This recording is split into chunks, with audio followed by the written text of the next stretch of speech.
বাংলাদেশের রাজনীতিতে নারীদের অংশগ্রহণ করাতে এনসিপি কাজ করবে জানিয়ে জাতীয় নাগরিক পার্টির কেন্দ্রীয় যুগ্ম আহ্বায়ক সামান্তা শারমিন বলেছেন, বাংলাদেশে মেধা নির্ভর এবং যোগ্যতা ভিত্তিক রাজনীতির পট পরিবর্তন আমরা করেছি, আর কোনোদিন পুরনো রাজনীতি ধারা ফেরত আসতে দেব না।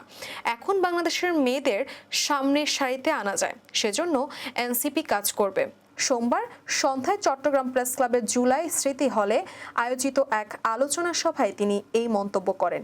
রাজনীতি ও নাগরিক হিসেবে নারী শীর্ষক এই সভায় আয়োজন করে এনসিপি চট্টগ্রাম নারী সেল।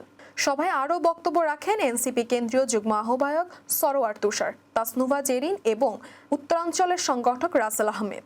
এ সময় বক্তারা তাদের বক্তব্যে বাংলাদেশের ভবিষ্যৎ রাজনীতিতে নারীদের বলিষ্ঠ ভূমিকা থাকবে এই প্রত্যাশা ব্যক্ত করেন।